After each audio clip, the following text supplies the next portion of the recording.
اچھا ناظرین، سوال یہ ہے کہ اسلام آباد میں بیٹھے جعلی اور اصلی حکمران چاہتے کیا ہے؟ فارم 47 والے حکمران تو بس یہی چاہتے ہیں کہ جو کرانا ہے ہم سے کرا لو، بس ہمیں سال 1.5 سال 2 سال اور اقتدار کے مزے لینے دو. جبکہ اصلی حکمرانوں کی خواہش یہ ہے کہ کسی نہ کسی طرح ٹرمپ انتظامیہ کو عمران خان سے بدظن کیا جائے اور انہیں بتایا جائے کہ عمران خان تو بنیاد پرست مسلمان ہے، یہ تو طالبان کا حامی ہے.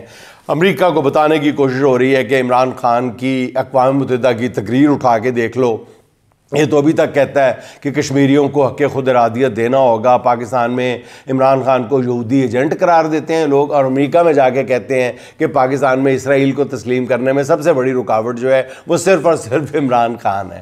یعنی دور معیار آپ ان کے ذرا چیک کریں.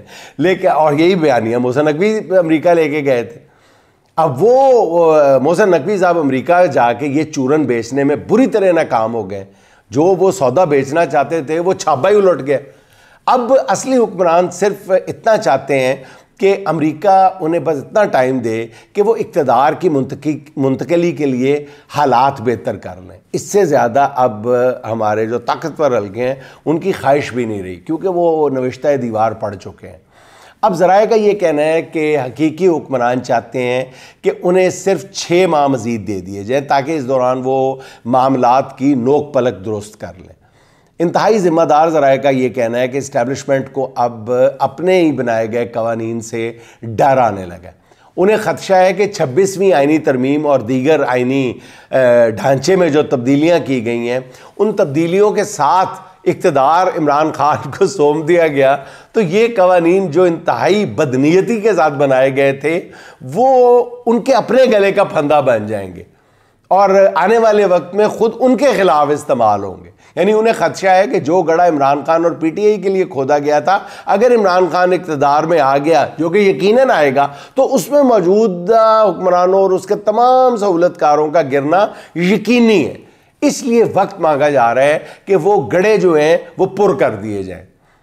انہیں 6 مہینے دے دیے جائیں تاکہ گزشتہ 3 سال کے دوران انہوں نے جو بدعمالیاں کی ہیں انہیں کسی نہ کسی طرح آئینی تحفظ دلوا دیا جائے. حتیٰ کہ تحریک انصاف کو میسج دیا جا رہا ہے کہ وہ بھلے پورے ملک میں جلسے کر لیں، ریلیاں نکال لیں، جو مرضی کر لیں، مگر فوری طور پر اسلام آباد کی جانب لانگ مارچ کی کال نہ دیں.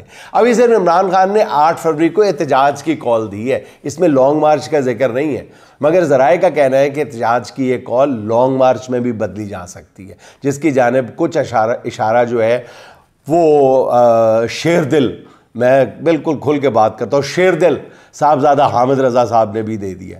اب صاحبزادہ حامد رضا کو جو لوگ قریب سے جانتے ہیں وہ یہ بھی بات جانتے ہیں کہ صاحبزادہ حامد رضا نے جو کچھ کہا ہے وہ ایک تو پوری ذمہ داری کے ساتھ کہا ہے، اور دوسرا انہوں نے ظاہر ہے کہ قائد کے ساتھ مشورے کے بعد کہا ہے، اور پھر وہ جو کچھ کہہ دیا ہے صاحبزادہ حامد رضا نے، پھر اس پہ جتنا مرضی دباؤ ڈال لیا جائے وہ شخص وہ ہے کہ وہ اپنے کہے سے 1 سینٹی میٹر بھی پیچھے نہیں ہٹ سکتا جتنا مرضی دباؤ ڈال لے.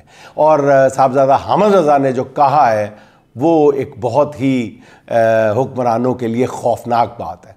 انہوں نے کہا ہے کہ اب اسلام آباد کی جانب مارچ کی کال دی گئی تو سب سے اگلی صف میں تحریک انصاف کے کارکن نہیں ہوں گے بلکہ اراکین پارلیمنٹ ہوں گے.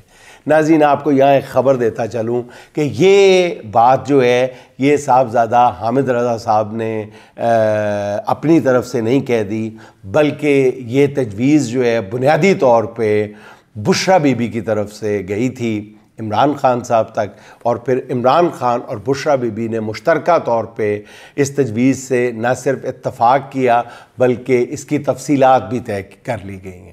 اور گمان یہ ہے کہ تمام جو اراکین پارلیمنٹ ہوں گے پی ٹی آئی کے، وہ ایک دوسرے کے ساتھ ہاتھوں میں ہاتھ ڈال کے جو ہیں وہ سب سے آگے صف بنا کے چلیں گے.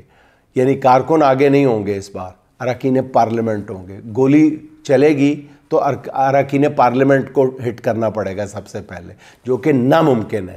اب تو ناظرین پہلے بھی میں نے عرض کیا تھا کہ گولی چلانا ہی ناممکن ہے۔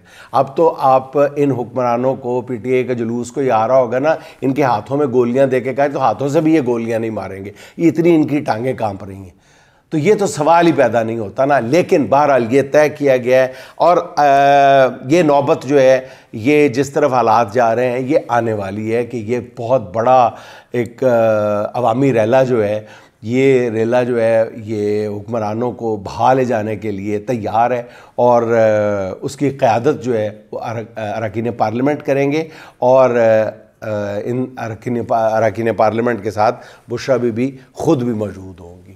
اب دیکھ لیں کہ حکومت کے ساتھ مذاکرات کے خاتمے کے اعلان پر حکومتی صفوں میں جو انتشار ہے اس کی وجہ کیا ہے وہ سمجھ میں آ رہی ہے۔ نون لیگی قائدین اپنی نجی محفلوں میں کھل کر کہہ رہے ہیں کہ مذاکرات کے نام پر عمران خان نے حکومت کو ناک آؤٹ کر کے رکھ دیا ہے، اور نون لیگی رہنما نہایت شرمساری سے تذکرہ کر رہے ہیں کہ عمران خان 20 جنوری تک مذاکرات کے نام پر حکمران جماعتوں کو بیوقوف بناتے رہے۔ جیسے ہی ٹرمپ نے بطور صدر حلف اٹھایا ہے، ساتھ ہی عمران خان نے مذاکرات کی ٹیبل بھی حکمرانوں پہ الٹا دی ہے، اور اب عرفان صدیقی صاحب ترلے کر رہے ہیں کہ پی ٹی اے والے ہماری بات تو سن لیں، انج نہ کرو سرنڈل، وہ بار بار یہ کہہ رہے ہیں۔ اچھا ناظرین، کوٹا سسٹم کے خلاف سینٹ میں بل آ گیا، اور کوٹا سسٹم 2013 میں ختم ہو گیا تھا، مگر اس پر اب بھی عمل جاری ہے۔ اس کے بعد ہونے والی تمام بھرتیاں کسی بھی وقت جو ہیں وہ قانون کی زد میں آ سکتی ہیں۔ سینٹ میں متعارف کرائے گئے بل میں کوٹا سسٹم میں مزید 1 سال کی توسیع تجویز کی گئی ہے۔ دوسرا، ہائی پاور سلیکشن بورڈ جو گریڈ 21 سے 22 میں ترقیوں کے لیے سفارش کرتا ہے، بہت امپورٹنٹ بورڈ ہے یہ، اس میں 2 سیاستدانوں کو شامل کر لیا گیا۔ ہائے صدقے، 2 سیاستدان کون سے ہیں؟ پہلی بار ناظرین ایسا ہوا کہ بیوروکریسی کی اعلیٰ ترین ترقیوں کے لیے سلیکشن بورڈ میں سیاستدان بیٹھیں گے، 2 سیاستدان بیٹھیں گے۔ کون کون سے؟ خواجہ آصف صاحب اور دوسرے بلاول بھٹو زرداری صاحب۔ ناظرین، پیپلز پارٹی نہایت بے شرمی سے منافقت کا کھیل کھیلے جا رہی ہے۔ ایک طرف حکومت سے ناراضی کا تاثر دیا جا رہا ہے، اور اندر خانے ہر کام میں حکومت کو پوری طرح سے سپورٹ کیا جا رہا ہے۔ اسی سیاست کے نتیجے میں سندھ ہائی کورٹ میں نئے ججز کے لیے پیپلز پارٹی نے اپنے تمام مطالبات بڑی خوبصورتی کے ساتھ منوا لیے، اور بڑی تعداد میں اپنے کارکنوں کو سندھ کی سب سے بڑی عدالت میں تعینات کروا لیا۔ اور پیپلز پارٹی کی اس منافقانہ سیاست کا شاہکار جو ہے ناظرین، وہ یہ پیکا ترمیمی بل ہے، جس میں پیپلز پارٹی نے نہایت ڈھٹائی کے ساتھ اس بل کے حق میں ووٹ دے دیا۔ ناظرین، یہ آپ غور فرمائیں نا کہ نون لیگ اور پیپلز پارٹی کر کیا رہے ہیں۔ یہ دونوں جماعتیں اندر سے ایک ہیں، اور اندر سے بھی کہا جائے ایک نہیں ہے، بلکہ منافقت کا ننگا اور بے شرمی کا کھیل کھیل رہی ہیں، اور ایک دوسرے کو دھوکہ بھی دے رہی ہیں، منافقت بھی کر رہی ہیں، ایک دوسرے پہ اعتبار بھی نہیں کر رہے، ایک دوسرے کو نچوڑ بھی رہی ہیں، ایک دوسرے سے فائدہ بھی کشید کیا جا رہا ہے، اور اعتبار اور اعتماد نام کی کوئی چیز نہیں ہے دونوں میں، بالکل نہیں ہے۔ اوپنلی بلف کیا جا رہا ہے، دونوں ایک دوسرے کو کر رہے ہیں۔ وہی آپ نے شاید سنا ہو کہ لڑکا اور لڑکی کی ناکام محبت، ان دونوں کو لڑکا لڑکی سمجھ لینا، اور محبت بھی ناکام ہے۔ شادی تو بیل تو منڈے نہیں چڑھ رہی نا، آگے پتہ ہے کہ کتنے دن رہ گئے اقتدار کے۔ تو اسی طرح ایک لڑکا اور لڑکی جو ہے وہ جب دیکھتے ہیں کہ شادی نہیں، گھر والے نہیں مان رہے، تو کہتے ہیں ہم خودکشی کر لیں گے، ٹھیک، اور وہ ایک پہاڑ کی چوٹی پہ چلے جاتے ہیں، اور 1 2 3 کہہ کے جو ہے نا کہتے ہیں بس 1 2 3 کہیں گے اور چھلانگ لگا دیں گے۔ 1 2 3 کہہ کے جو ہے نا وہ لڑکا چھلانگ لگا دیتا ہے، تو لڑکی نہیں چھلانگ لگاتی، تو لڑکی نیچے ذرا دیکھتی ہے ایسے کر کے، تو کوئی 5-10 سیکنڈ بعد لڑکے کا جو ہے نا وہ پیراشوٹ کھل جاتا، وہ پیراشوٹ باندھ کے چھلانگ لگاتا ہے۔ اب بتائے کہ لڑکی نے لڑکے کو دھوکہ دیا یا لڑکے نے لڑکی کو دیا؟ یہ فیصلہ مشکل ہے نا۔ تو یہاں پر بھی یہ فیصلہ مشکل ہے کہ شادی کی منزل کے حاصل نہ ہونے پہ پیپلز پارٹی جو ہے وہ نون لیگ کو دھوکہ دے رہی ہے، یا نون لیگ پیپلز پارٹی کو دھوکہ دے رہی ہے۔ اچھا ناظرین، چھوڑیں اس بات کو، لگے آتا ہوں پیکا ترمیمی بل پر بات ہو۔ گزشتہ روز اس بل کی منظوری پر قومی اسمبلی کی پریس گیلری سے صحافیوں نے بائیکاٹ کیا، جس پر وزیر اطلاعات صحافیوں کو منانے کے لیے پریس گیلری میں گئے، اور اس موقع پہ عطاء اللہ تارڑ نے صحافیوں سے کہا کہ آپ کو اس بل سے گھبرانے کی قطعاً ضرورت نہیں ہے. یہ بل الیکٹرانک اور پرنٹ میڈیا کے صحافیوں کے خلاف نہیں ہے. یہ بل تو ان یوٹیوبرز کے خلاف ہے جو ڈالروں میں کماتے ہیں، اور وہ ڈالروں میں چونکہ پیسہ لے جاتے ہیں، اس سے مین سٹریم میڈیا کا جو بجٹ ہے وہ سکڑ جاتا ہے، اور جب مین سٹریم میڈیا کا بجٹ سکڑ رہے ہیں تو آپ کی تنخواہیں لیٹ ہو جاتی ہیں. واہ واہ واہ، تارڑ صاحب دا گریٹ. کیا کہنے آپ کے، کس قدر خوبصورتی کے ساتھ بلکہ کس قدر بھدے انداز میں آپ نے صحافیوں کو اپنے جال میں پھنسانے کی کوشش کی ہے. حضور آپ سے مانگا کیا جا رہا ہے، آپ دے کیا رہے ہیں؟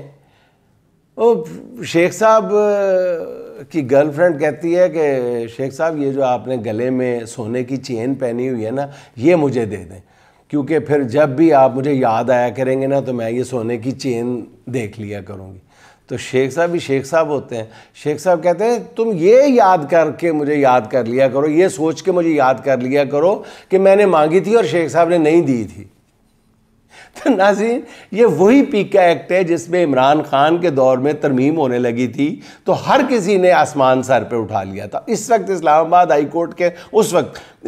ہائی کورٹ کے چیف جسٹس اطہر بن اللہ تو ان ترامیم کے خلاف باقاعدہ ایک برہنہ شمشیر بن کر کھڑے ہو گئے تھے، جس پر عمران خان حکومت نے پیکا قوانین میں کوئی ترمیم نہیں کی تھی. ناظرین، آپ کو یہ بھی بتاتا چلوں کہ یہ پیکا ایکٹ پہلی بار 2016 میں نواز شریف کے دور حکومت میں بنا تھا، جس میں ان کے بھائی کے پہلے اور دوسرے دور میں مزید 2 ترامیم ہو چکی ہیں. یعنی نون لیگ سرکار 21ویں صدی میں 18ویں صدی والا جو میڈیا اور ماحول چاہتے ہیں. آج اس دور میں جب ہمارے یہاں آزادی اظہار پر پابندیاں لگائی جا رہی ہیں، اور بدترین پابندیاں لگائی جا رہی ہیں یا لگ چکی ہیں، اور کس وقت میں جب دوسری طرف ایک عجیب و غریب مائنڈ سیٹ کا بندہ جس کا نام ڈونلڈ ٹرمپ ہے، وہ امریکی صدر کا حلف اٹھا چکا ہے. تقریباً 60 سال پہلے ہونے والے سابق امریکی صدر جان ایف کینیڈی اور ان کے بھائی رابرٹ کینیڈی اور مارٹن لوتھر کنگ کے قتل کے بارے میں ہونے والی تحقیقات کو پبلک کرنے کے ایگزیکٹو آرڈر پر دستخط کر چکا ہے ٹرمپ.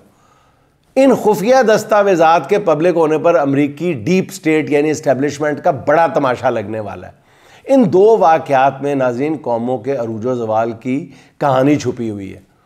سیدھی بات ہے کہ ناظرین، حکومت ہر روز جو ہے وہ اپنے لیے نئے پھندے بناتی جا رہی ہے. سیدھی طرح ایک کام کرے، یہ آزادی اظہار کے نام پہ کبھی پیکا آرڈیننس، کبھی فیکا آرڈیننس، جو مرضی بناتے جائیں. کبھی اس میں ترمیم کر رہی ہے، کبھی کہ جی اداروں کے خلاف جو یہ کرے گا، فرقہ واریت کے لیے کرے گا، اس کو پکڑیں گے، اس کا سیاست سے تعلق نہیں ہے. ایک چھوڑیں اتنے لمبے لمبے پیچیدہ قوانین، ترامیم، ایک جملے کا ایک قانون بنا دیں. ایک شخص اپنی زبان سے کہہ دے، بس پھر عدالتوں کو سرکولر جاری کر دیں، اور کوئی نہ ادھر ادھر والی بات ہی نہ کریں. عدالت کو پھر سٹے ہو جاتا ہے، یہ ہو جاتا ہے، آپ کو پکڑنے میں مشکل ہوتی ہے. سیدھا ایک جملے کا قانون بنائیں کہ حب عمران میں گرفتار ہر شخص کو گرفتار کر لیا جائے گا. سیدھی بات ہے. اداروں کے خلاف اور جناب علی یہ وہ فرقہ واریت، صوبائیت، آپ لمبی چوڑی بات کرتے ہیں. سیدھا بس ایک 1 سینٹنس، حب عمران میں گرفتار ہر شخص کو گرفتار کر لیا جائے گا.